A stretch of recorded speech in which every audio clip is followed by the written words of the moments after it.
Yes, welcome. That was a fun start to a podcast. I loved it. Welcome to another episode of the Middle Easy Fight Fist podcast. I am, as always, the one they call the Necklace and Reckless, Dan Lamort. Joined. Okay. No problem. Just keep going. No problem. No problem. We're in the moment here. It's cool. Yeah. See you, man. Take it easy. Yeah. Right. Thank you so much. Sorry. That's awesome. The I love listeners that. are definitely hearing us. We are in Gleason's gym Wow. Heard of Yes. it? Yeah. Famous. with the one and only Heather Hardy. How are you? Hi, Thanks for guys. joining. Hi, Heather. And also Diego and Luke are here. Yeah, Yeah, no we're problem. both They here. hear us. I got They know. swept up in the flurry that I forgot to introduce you. Couple of guys. Heather's Your social training partners awkwardness. popped up for a Yes, second. social awkwardness. People come in, I'm like, ah! Papa Luke Tuma, and a nickname that's yet to be found. I don't like nicknames. I'm just gonna go with no nickname. But yeah, we're here at Gleason's. This is Yeah. This is amazing. It's been a long time since I've been in a gym. Since the last time we've interviewed a fighter in a gym. Right. I don't go much anymore. I don't know if you could tell it. You're No a one. professional Yeah. athlete. I'm sure you can tell. She said. Yeah. she's Her eyes said, dude, you're sweating while you're podcasting. Come on. Right. Yeah. I know. she Heather's literally like, just "What?" got done training and Dan is somehow sweating the same amount. Yeah. She sparred a She bunch. did more training in a sparring session than I have since college, probably. Y'all are wrong for that. We have a good relationship. It's fine. Yeah, That's Heather what they Hardy, thank you think. for- Little do they know. Yeah. Yeah. Thanks for letting us interview. This is Yeah. great. I It's should have fun. also. You're currently still a two-belt champion. in Yes. Boxing, correct? Yes. Yes. There they WBC and NABF. Uh-huh. Perfect. We're Gleason's is super historic, right? Who trained here that was So, there's like, a couple famous people that trained here, Muhammad right? Ali trained here. Like Oh. a couple of kind of famous people. Like Mike yes. Tyson trained. I don't know if you guys ever heard of him. Mike Tyson trains here. And like the gym is big for like training like movie stars. Like Robert De Niro Yeah. trained here for Raging Bull. That's crazy. Hilary Swank trained with my papa for $1 Million Baby. So Wow. a lot of famous people, famous boxers coming in and out of here all the time. That's And amazing. the fights at the Barclays Center are right around the corner. So a lot of guys who are fighting there, doing like main events, like you've had like the Hurd brother, the Charlo brothers, Uh-huh. and Jared Hurd. They all come through here and train a little bit. That is fantastic. that's I amazing. don't. It's a gym that I've always heard the name of. Yeah. Because my dad was. Do you know a trainer by the name of John Snow? No, but that doesn't really mean anything because I was a real latecomer to boxing. Yes. So It means nothing to me either. It's just a name that's in my head that I think He might be pertains to a guy somebody who who might have can trained me box. at one point. Trying to make a connection. Like, Yeah. How long have you been at Gleason's for? I have been boxing at Gleason since my very first day boxing, so for 8 years. That's Nice. great. That's why they give you the I've been office. here- So I've been here my whole career That's amazing. from Yeah, the amateurs. It's pretty crazy because I obviously, I looked at the information that's out there, and your story is pretty crazy. I mean, late to the game. Yeah. And then within 3 weeks, you've laced up for a fight. Yeah. I mean, what made you just take that jump so quickly? I don't know, man. Like I love the training and they just say, "Oh, do you want to do a fight?" They're looking for somebody in your weight class, and I was like, "Why not? Like I'm good at fighting." And my mama taught me that ain't nobody as scary as your mama, so I wasn't scared to fight. And That is I got true. in. Yeah, My mother's frightening. my mom is terrifying. I'm still to this day like 28. What do I have? 25 pro fights like in MMA and boxing, and ain't nobody give me a beating like my mom. she's got the mean ground and pound. You're undefeated in boxing, but you Yes. never won against your mom. Never won against my mom. Even today, if she come in here, whoop my ass, I'd do it with My a mom smile. still beats me. Yeah. My mom's a nurse. Actually, I'm from Brooklyn as well. My mom's a nurse in Brooklyn. And she brought home like a needle one time as like a joke, I guess, that had the rubber stopper on it. And I was like a child, and she was like play stabbing me, but she didn't realize that the rubber stopper fell off. Oh, cool. And she stabbed me literally like 30 times in the stomach.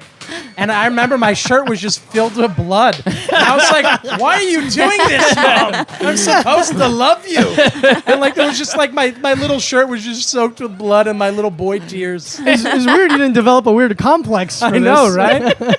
It's so weird that I can't maintain relationships. So strange.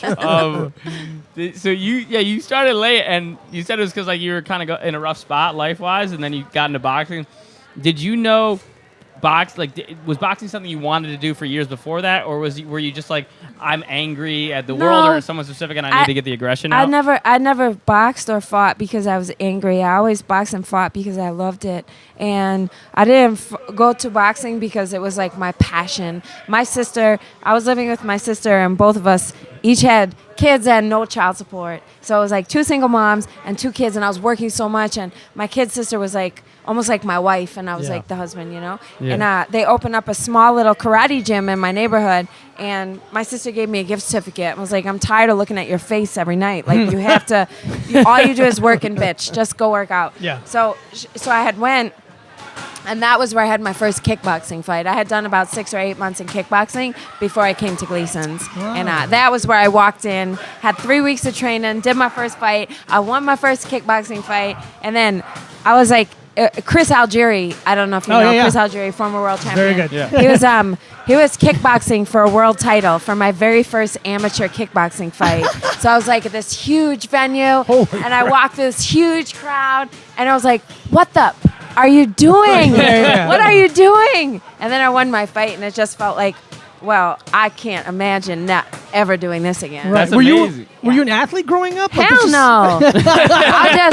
I'm uncomfortable at how she looked at me on that one.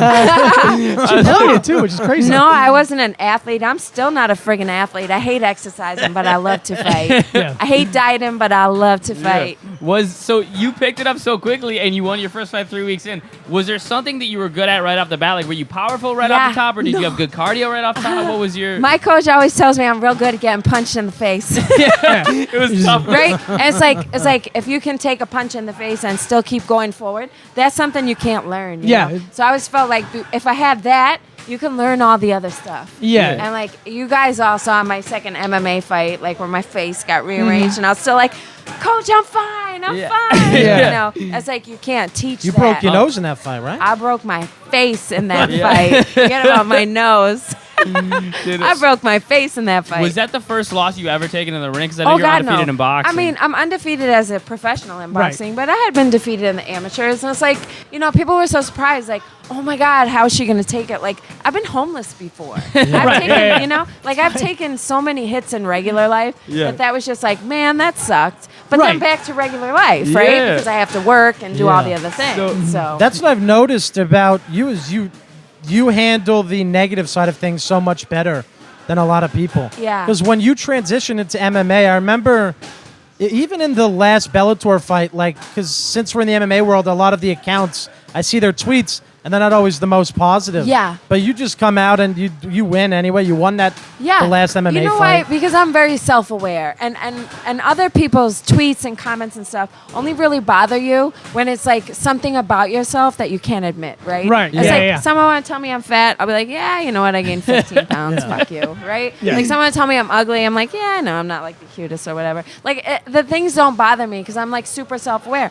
People who are like, you suck at MMA, I'm like, I know. I'm trying. But I'm still winning, so... Right. Yeah. Trolls very rarely get a real comment. Yeah. And the other thing is, if they were to say that you suck at boxing, you'd be like, that's just not true. Like, No, I'm I know. literally And undefeated. then you don't care. So I'm like super self-aware. I also know like I'm not the best boxer in the world, but I am really good at what I do. So Yeah. anyone who wants to like pass their comments, half the time it's people who just want to elicit some sort of response Right. from me. Yeah. And I've They learned feel that's not- successful in just getting a rise out And of I'm you. just like, I've whatever. learned that trolls' comments are often their reality. I know. And no one else's. And sometimes it's just like you say trolls. It's just really sad people who want to see like, hey, maybe I can get someone to talk to me. And Yeah. I'm just like, not today, my friend. Yeah. So, do you... Because I'm a dick. Do you Can I say bad Yeah, words? oh, please. Yeah, no. I liked how the Say first more time of you went to Get 'em curse, all you out. covered the mic. yeah. We've said some real horse I shit felt on this like podcast. guilty Okay. because you covered the mic. I was like, we swear so much. Okay, Like, I didn't know because because like sometimes people will look at me and I'll be like, "What the fuck? What is Right. that?" What the Oh, fuck are you that- All I looking can at? tell you is that at Middle Easy, they've had 3 separate owners since we've been there, and only 3 of the same podcast hosts. So the curses are here to stay. Yeah. All right, all right. Yeah. I was gonna say, like, you kind of said you're tough, like, off the top, and that was kind of your strength in the ring from the beginning before you kind of developed all your skill set and everything like that. Do you think that came from the hardships you had in your life? Like, do you think toughness out of the ring helped your toughness in the ring, or do you think it's just like a physical ability you have? It's a being from Brooklyn kind of thing. It is from having It's a in the tough water. mama kind of thing, you know, like I don't know what it is, because if I knew what it was, then I could teach it to someone else, right? Yeah. Like that's where the source of things come from. Like you can teach someone that there's a right and a wrong way to punch, and you can focus on your punches, but you can't teach somebody, hey, just get punched in the face. Right. Yeah. Right? Yeah. So it's like I don't really know where that comes from. And if there's an answer to how I did it, I don't have it. Yeah, I don't no. know. Like I just sometimes like I will be teaching people to fight, and it took me a really long time as a coach to learn that not everyone does that. Yeah. So like when I'll have my students be sparring and come back and like they'll be bloody and crying, and I'm like, what the fuck are you crying for? Right. Yeah. We're not done yet. Yeah. You know, and they're like, no, we're done. Actually, we are done. Yeah. Yeah. People are very different in that Yeah. way, and it Yeah. takes like I've had I teach MMA. That's my job. So Yeah. like I've had students where it's just like, all right, you don't have the same brain as I do. Yeah. I can't push you in this way, and you have to Yeah. like be a little cautious because they also pay you. So like Right. you So have to figure that out. super selective in which of my students I allow to fight, because I have to let them know off the bat, like I can't want you to win more than you want to win. Uh-huh. So like that's something that a requirement I make for all my fighters. Whereas you might be a better boxer than me, but if you don't want to win more than I want you to win, I'm not working your corner. Right. So the biggest things that you need to see in a fighter if you're gonna allow them to go to competition and you allow yourself to be in their corner are them having like the mental toughness to like outlast Or their to opponent. acknowledge what it takes to be in the ring and what Yeah. it takes to be a fighter. I mean, being a fighter is so much different than hitting the pads and doing the miles and going on a diet and coming to the gym. Being a fighter means wanting to win no matter what. Like, Yeah. like one of us is going to die in here, and it's not going to be me. And that's really the mentality you have to have every time you go in the ring. Yeah. And like even more when you go into a cage, Yeah. right? Like they are literally locking you inside of a cage with someone who wants you to stop breathing for a minute. Yeah. Right? Like that's like, okay. Yeah. I You wish better they be brought friggin' that into tough. comedy. Like someone heckles you and you're like, everyone leave. He's dying or I'm dying. Lock the goddamn doors. I would really love that. I think I'd be the last comedian alive. Diego would be the best comedian in the world I'd if be- that was the I'd- case. I'm really tough until hands get thrown. Yeah. I'm okay, and but I'm really good at talking a game. Yeah. But I'm like the guy Oh that my you want God. to talk, and then I And I'm- disappear. Dan's like, I'm really tough until I have to be tough. And I'm then so not. opposite because I was never good at arguing with people. Like even as a kid, like someone would be like, "You're fat." I'll be like, "Yeah, you're fat," and they'll be like, "You're stupid," and I'll be like, and then punch him in the face. Right. Right? Because like I'm so. You don't bad have at baseball arguing. rules. You're just Yeah. like No. one, and then all right, that's enough. Right, one and done. Yeah. You get one bad word, and then that's it. No, I'm definitely with Dan. I'm definitely a better talker than I am a fighter, without a doubt. So let me. I found it interesting. I don't. Maybe it's just because I don't. But I looked at all of your the record that's listed online. All of your boxing fights have been in New York. Yeah. Is that like is that just loyalty So, to New York? no, or not the at bigger all. And, fights like, happen a here? lot of people don't understand. A lot of people will like comment their shit and be like, "Oh, she only fights in New York because love she's that. afraid," right? And like the truth of the matter is I have a promoter where I signed a contract with a boxing promoter, and I've said like I can like you do in MMA. If I sign with Bellator, I can only fight with Bellator. For boxing, I can only fight under Lou DiBella. Why did he sign me? Because I sell tickets in New York. Yeah. So he's not going to put me in a show in Bumblefuck, Ohio, where I'm not going to sell tickets. He's going to put me at the Garden or at the Barclays or around here, where I'm going to sell him $20,000 and $30,000 in tickets. So when people are like, "Hey, why don't you travel to fight?" I'm like, I can't. Yeah. Yeah. I don't get to just say, "Hey, guess what? I want to fight you, so I'm coming." Yeah. Like it doesn't work The like You're that. not a draw in every No. city, unfortunately. Man, I wish my manager was the same. He's like, "Hey, you're going to Alabama next week." Yeah, and I wouldn't. Yeah, I my wouldn't manager's mind- bad as well. I would go wherever the money is, right? Right. But like, I'm not permitted to do that because I'm contractually bound to only fight where my promoter Once, yeah. Kind of seems Fight. cool though to get to fight at home for all of these fights. It's like awesome and it sucks. Yeah, of right? course. Because Yeah. I'm like a hometown, like a local kind of, like I'm like the mayor of Dumbo, the first lady of Brooklyn boxing, but Yeah. nobody in Cali knows who I am really, right? Yeah, Like the mayor of Dumbo is a great title. It is an awesome title. I So- don't mind it, but it's still like it's Right. like It's like I want to be well known. I want to travel. I want to fight everybody, and I've been contractually bound to a promoter who's here. It's in an New annoying York. circle where you're like, you're not better known because you don't get to go out. You don't get to go out because you're not better known. It's Yeah. just like, Yeah. It just give me a totally chance is. to get out. For women's boxing, it totally Exactly. is. For the women's boxing, Yeah. is so much harder. Does that contract go up at a certain point, and then after, would you like to fight somewhere else, or is it like a contract you're pretty much going to be in for your entire I career? mean, I'm in this contract, I think, for like whatever, for until the end of the contract. And the truth is like after this contract, I want to go where the money is. Yeah. Yeah. Like I don't. Stand-up comedy. No. no. Y'all wouldn't be sitting in my office if the money was in stand-up comedy.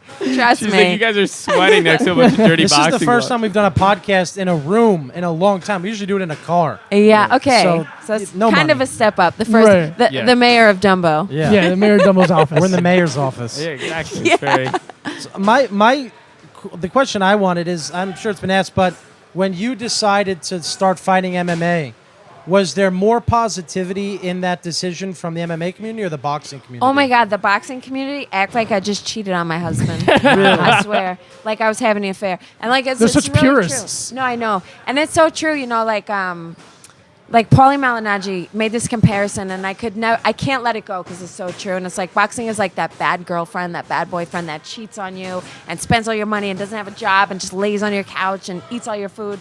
But you love that person so much. Yeah. And you keep going back. And even after you find like this great new person, like MMA, that like buys dinner and pays your kids tuition, Yeah. it's like you still find yourself kind of inching back to the old How'd you one. find my Tinder bio? did you switch to MMA for financial reasons, like because you thought there was more money there, or was it because it's more Well, of a challenge? What was the big thing driving you to MMA from boxing? It was 90% like financial and like career driven because they respect women so much more in MMA, right? Like women get recognized, women get placement on cards, whereas in boxing it's such a new thing that women are allowed to fight. Like it was 1997 before girls were allowed to box in gyms, That's so right? crazy. Like they used to, Bruce, who owns Gleason's, used to close the gym and let the girls in at night to fight and spar and train. Wow. Wow. And his owner, and this is in the late This is 90s. 90s. This is Yeah. yeah, it's The so late crazy. 90s. Sounds and- like Prohibition era. No, really. Right, right, And, yeah, and like speakeasy. his partner, Ira, would say, Bruce, what are you doing? This is horrible. And Bruce would say, when I go to the bank, they don't ask me if it's girl money or boy money. Like, let the girls fight. Like, it's money. Oh, wow, what Yeah. a good point. And like, so women's boxing is still in its infancy where it's like every time we would get a fight or get a placement on a card, we would have to act like we were grateful. And it had gotten to my 15th or 16th pro fight, and I fought in the Barclays Center, and I sold $40,000 in tickets myself. Jesus. Like I used to run to the Barclays, ask for a handful of tickets, I'd sell them, bring the money, sell them, bring them. It was $40,000 in tickets, and they put me on before they even opened the doors. Oh my God. And I just felt like, what a shitty thing, you know? Yeah, and it's it a was spit in like the face. for me, exactly. Like I felt like, how much more could I give boxing Right. before I get back? And this was 15, 16 fights into your career. yeah, already. this was 2017. 2017. I was the first woman who fought on television in you over got the- 25 and years. That was a lot of your doing, right? Yeah. And I So you still could didn't say get you're also the anywhere. mayor of Dumbo, but you've been a very big voice for women's in boxing. I was a big voice for a long time. Certainly not the only one. You know, you had Yeah. girls like Katie Taylor who, like, you know, you hear a name like Katie Taylor. She advocated for women to be allowed in the Olympics almost her whole amateur career. Had Yeah. it not been for her, women may not have been able to fight in the Olympics. Then you have girls like Clarissa Shields who won 2 gold medals. This young kid out of National Flint, hero, yeah. Michigan. Right, became the superstar in women's boxing. So I certainly don't feel like I'm owed all the glory for this. This is like a group effort that No, all but you kind definitely of put your part in. yeah, that came together at the same time, right? yeah. Like I fought on television the night that Clarissa won her 2nd gold medal. And no like, shit. Yeah, and women's boxing kind of just like went up. That's from amazing. there. That's so cool. Yeah. The Yeah, fact do that you- you're like, not only, because it was a no decision, because not only are you going to do a great fight, but you're out there actually selling tickets. Yeah. Physically selling Which tickets, is like hand to hand. But I all didn't of even know us are. fighters did No, that. I didn't know Oh. that either. Oh yeah, yeah. That's crazy. Like, I have friends who fight like amateur and MMA still, and like they essentially try to sell. I didn't know like professionals were doing it on that level. I was 15-0 WBC champion, ranked number 2 in the world, 1 in the country, running to the Barclays Center for handfuls of tickets. Seriously. That's nuts. Doing guest bartending gigs on the weekend, just trying to so sell it. crazy. So do you look at boxing kind of like this prehistoric thing as far as the way it treats women? And do you think that more young women are going to go into MMA instead because it's more accepting? Do you think it's going to kind of transfer over like that, and MMA is going to continue to grow partially because of that reason? I think that MMA is going to continue to grow a little bit more than boxing, even though boxing has taken off and women's boxing is doing like great things, right? Like Cecilia Brækhus just fought on HBO, first female ever to fight. It's definitely going in the right direction, but MMA as a whole promotes its fighters and the sport better, right? Like you have commercials, you have TV, you have Reebok behind them, like behind the UFC. You have all these big promotions promoting. Right. You don't have box. Like I can probably name 5 of the top pound-for-pound boxers, and maybe you guys only heard of 1 or 2 of them, right? Like if Vasily Lomachenko walked in the room, who would know who he was besides a die-hard boxing fan? Right. Because he's not promoted. Right. And he's perhaps one of the best fighters on the planet right You're right. now. I mean, I love Triple Lomachenko. G's just starting to become a household name, and he's been one of the best fighters on the planet for years. For years. Like Triple really, G, Mikey yeah. Garcia, Terrence Crawford. I mean, I love Terrence Terrence Crawford. Crawford could He's walk the in the best. room. Yeah. And Yeah, again, nobody knows him. I if he used walks to into love- Applebee's, nobody will know No. who he is. No. There was That's a such guy who good fought in point. New York. He was, forgot his name. He was a Jewish guy. Oh, Yuri the documentary, Foreman? Unorthodox Stance? I don't know. He fought for his wife who had like a disease. Oh, I don't He know. went to army. He was like in the army. He used to always fight on like SNY on like the Broadway boxing. Was it Dimitri Salita? Maybe he was Or really, Yuri Foreman? He was a rabbi? maybe Yuri. Yeah, it might have been a rabbi. Yuri is a rabbi. He trains here at Gleason's. Yeah, I love watching boxing to this day, but I do think MMA, they seem to have the promotional side. It's a of little things. bit more evolved. Because I think it's simply just because it's newer and everyone loves the new thing, and MMA Yeah. is still very much in its infancy. But I think that MMA is run by younger guys who get the way promotions work right now. And boxing is still being run by like the same 3 or 4 guys where the money was changing hands from Mike Tyson. So they really don't give a shit who the fighters are because the money is circulating in the same Right. spot. Yeah, they want MMA hands the money out to bigger groups of people where you don't have these like Floyd Mayweather type purses because more people are making money in MMA. Yeah. Like 2% of the boxing population is making money. That's so I've worked interesting. 2 and 3 jobs my entire boxing career, and I'm perhaps one of the most well-known female boxers that's boxing right now. so crazy. yeah,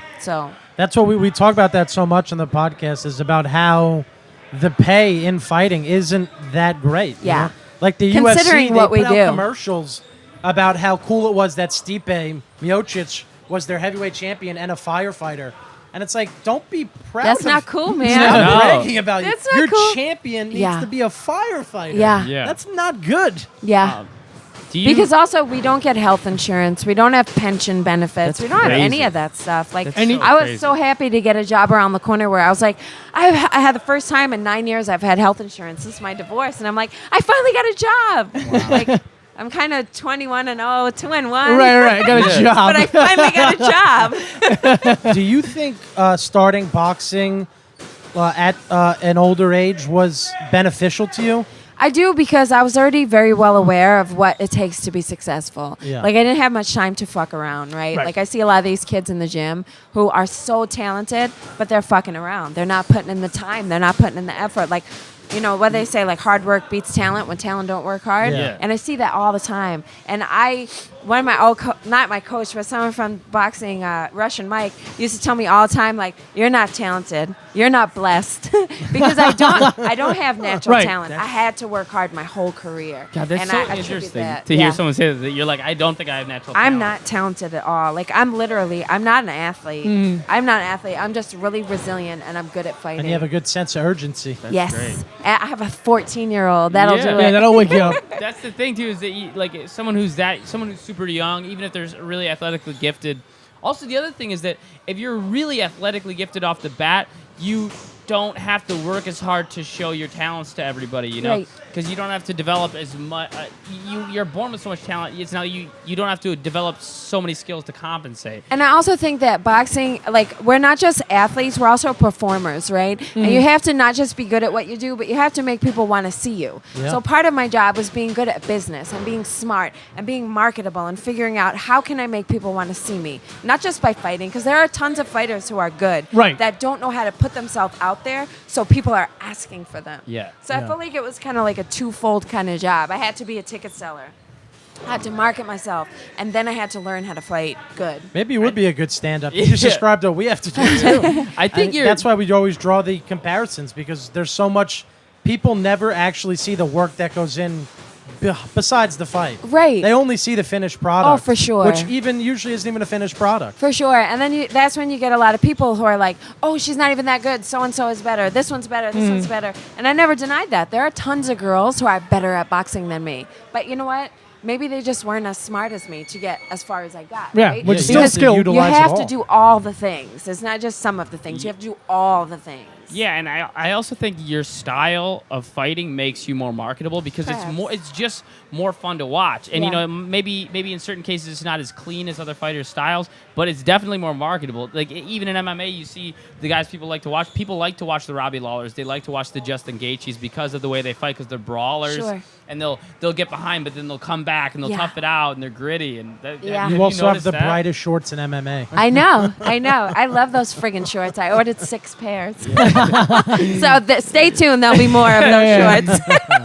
Have you noticed you seem to get more fans though because you have this style you have? Well, I think so. I mean, like, I actually got more fans in my loss than I did in my last win. Like you said, like my last win, people were like super like, oh my God, you suck at jiu-jitsu. And I was like, duh. Right. Yeah. Well, that was because both in that last fight, you guys were both coming from the boxing world, right? I know. And it was like, I didn't expect it. And that is what made me train it, thinking like, she's going to be like, you know, like I'm like, she's not going to be better at boxing than me, right? So she's going to try to do something I'm not good at. So it was just like, you know, the shit happens, right? Like it Do you just. do your MMA training here at Gleason's? No, I was training at Henzo Gracie in Manhattan. Okay, so. So I was training there, and I had like a really my coach had a really heavy wrestling background. I was like, we're going to surprise her. We're going to take her to the floor. Who was it? Rob Constance. Okay. So I was training there mainly with him, and like the game plan was like, if she tries to take you down, we're going to take her down. We're going to do this. We're going to do that. And it just kind of wound up in a tussle of two people not really knowing what they were doing, but trying to be better than the other person. Dude. And it's like, not every day is Christmas. Yeah. Shit happens. It wasn't that great, but I Yeah. won. People- I was better at being bad than she was. Yeah, that's a perfect way of saying it. Yeah, it's a perfect way of saying it. So Absolutely. funny. People don't realize that at the end of the day, I mean, when the career's over, you see the record. Yeah. You don't see the individual God. still shots of a fight. For sure. And like, even what I think that a lot of people didn't, like I said, I'm very self-aware. So I'm aware that was really like white belt jiu-jitsu at its best. But to understand that I learned how to do all those little things in 6 weeks. Right. You know what I mean? Like, yeah, I that's literally learned that shit That's in 6 insane. weeks. And just to get comfortable with over-unders, turning off the cage, not letting her submit me or put me on my ass. Meanwhile, like, she had been doing this for years before me. Yeah. It was kind of like, high five, Heather Hardy. Yeah. I was so happy after that fight. And people were shitting Yeah. on me. And I was like, you know what? Screw you. I learned how to do that in 6 so, weeks. so you got to You- go home with the pride, and who Yeah. gives a fuck what they tweeted? Exactly. I still ate a cheeseburger. We're still in your office where there's 3 belts in here Right. and some kind of drum set. You're winning. Right. Yeah. Have you noticed any difference in the mentality that goes into a boxing fight compared to the mentality that goes into an MMA fight? Is there a difference in like did you have to make any mental changes going in? I've noticed kind of for MMA, it's like different. Like I go into a boxing ring and it's like home to me, right? Like right before a boxing fight, I'll get the butterflies and the nerves, and then they'll play my song, and I walk into a ring, and I'm just like my whole like What's my the body. walkout song? Girl on Fire. Every professional fight I ever had, Girl on Fire. Hell yeah. So I hear the notes and I walk out and I get into the cage and I just feel like I'm in my mom's house, like it's home. I get into the cage, not the ring, I feel like home. I get into the cage and I'm like, fuck, I'm going to have to fight for my life. Why am I barefoot? I know. Why did I do this? How much money are they paying me? So there is a difference between crouching through the ropes and then having that door Yeah. locked behind you. 100%. I feel like You the could hear it. clicking of It's- the door must really be a mind fuck. Right. It's like, where are you guys going? Where's it where's can be. everyone going? It can. Anyway, how about a third person in here? No. Just make it a barbecue. Just Someone. give me a chair I can throw or something. Was there anything coming from boxing into MMA? Any of the new disciplines that you found like enjoying more than you thought you would? Oh my God, no. Absolutely so not. great. I love to fight, right? So, Right. like, I love to learn new things. Like, sometimes I would learn some moves, like in jiu-jitsu or in wrestling, and I'd come back and show my boxing coaches and stuff and try to toss them around because it'd be exciting. But, like, then, like, somebody come try it on me, and I'm like, bitch, one more step, and I'm going to punch you in the face. Right. You're okay doing it to other people. Yeah. All right. Interesting. It's a matter of comfort, right? Yeah. It's just Yeah. what's comfortable. Totally. This is a stupid question, but I had to ask it. Do you feel She just fucking hates you. I'm like, good. You knew that Punch shit you was in the coming. face. Dong. what's your favorite song? No. Just random. Do you feel, because the more research I did about you, the more like I saw parallels. Do you feel any connection to the movie $1 Million Baby? Because I never saw it. you never saw it? No? Oh, that was an especially stupid I question. know, I'm such a 'Cause I'm punk. like, that's such a movie about a woman who starts boxing out But of didn't she nowhere. die? Yeah, she died. All right. Does she or does she just break her neck? Yeah, she died. Either way, it's gonna look. It's a Either way, bleak no future. thanks, guys. I was reading your story. I was like, yeah, it's like started late, picked it up super quickly, was super tough in the ring. I Keep Luke away from the stools in your corner. Irish. Irish, yeah. I think she's Irish in it too. Yeah, no, I never saw $1 Million Baby. I never felt myself like anyone. I just started boxing and felt like, oh my God, this is what I can do to get out of my bad neighborhood. Yeah. So, And, like, it's legitimately exactly what I use before it for. boxing, there wasn't. Were you a fan? No, No. I had my degree in forensic psychology, and I wanted to join the FBI, but then I had a baby, and I couldn't join the FBI. So I was like, what am I going to do now? And I found myself working like 6 or 7 different jobs just to kind of support us. Was like, what am I doing with my life? So when I had first got into a boxing ring, I felt like, holy shit, I'm good at something. I'm then it finally made good sense, at it something. clicked. Yeah. How did you make time for boxing if you were already so busy working all those jobs trying to support your daughter? I used to go to my classes in karate at night because they were open and they did 8 o'clock classes. So I would get off the bus and then go right to my karate classes. And then when I left the school and started coming to Gleason's, they open at 5 a.m. So I was able to come at 5 a.m., train, and then go right over the bridge to Lower Manhattan where I would start to work. That's so crazy. it's She like just worked it's- really hard. Yeah. That's all it was. insane. Yeah. Those are but crazy hours. but it's like when you want to do something so bad, you have to be willing. Like, I really believe that God makes you walk through a storm to get to a rainbow. And that really was my story. Like, I had to prove like I deserved what I had. Yeah. So that's why I feel like very self-aware in who I am, because I know how hard I had to work to get it. Yeah. So I never feel like I don't deserve it or Yeah. I didn't earn it or someone else should be here. And that's why I'm very like, oh, fuck y'all. That's Yeah. amazing. Yeah.